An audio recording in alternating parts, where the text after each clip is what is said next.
ഇന്ന് നമുക്ക് പൊരിച്ചൊരു chicken roast ഉണ്ടാക്കാം. അതിൽ ചിക്കനകത്തോട്ട് മുളകുപൊടിയും മഞ്ഞൾപ്പൊടി ഇഞ്ചിയും ഉപ്പും കൂടെ ഇട്ട് പരട്ടി വെച്ചതിന് ശേഷം പൊരിച്ചെടുക്കാം.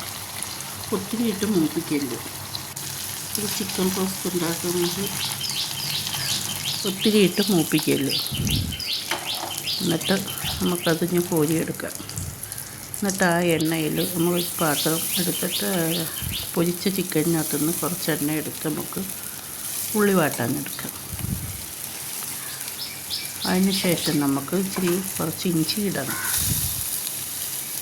നന്നായിട്ടൊന്ന് മൂപ്പിച്ചതിന് ശേഷം ഒരു സവാളയും ചെറിയ ഉള്ളിയും പച്ചമുളകും എല്ലാം കൂടിയിട്ടൊന്ന് വഴറ്റിയെടുക്കാം. നന്നായിട്ടൊന്ന് വഴറ്റണം. 5 മിനിറ്റ് നമുക്കൊന്ന് അടച്ച് വെക്കാം.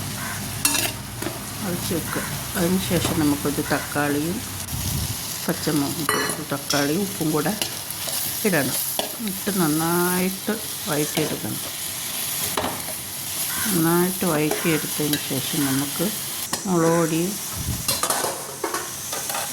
നല്ലോണം വഴറ്റണം കേട്ടോ.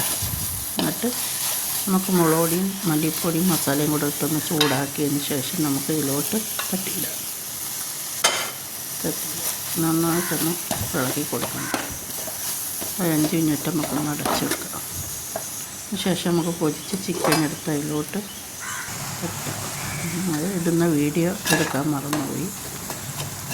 എന്നിട്ട് നമുക്ക് തുള്ളിയും വെള്ളം ഒഴിക്കല് റോസ്റ്റിനല്ലേ. എന്നിട്ട് നന്നായിട്ടൊന്ന് ഇളക്കിയ ശേഷം നമുക്ക് അടച്ച് വെക്കണം. തീ കുറച്ച് വെച്ച് നമുക്ക് റെഡിയാക്കി എടുക്കണം കേട്ടോ. എല്ലാവരും ഒന്ന് ട്രൈ ചെയ്ത് നോക്കി. ഇഷ്ടപ്പെട്ടാൽ ഷെയർ ചെയ്യുക, കമൻറ്റ് ചെയ്യുക, സബ്സ്ക്രൈബ് ചെയ്യുക.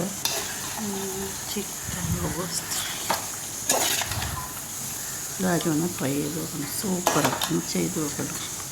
വീഡിയോ ഇഷ്ടപ്പെട്ടാൽ എല്ലാവരും ഒന്ന് സപ്പോർട്ട് ചെയ്യുക.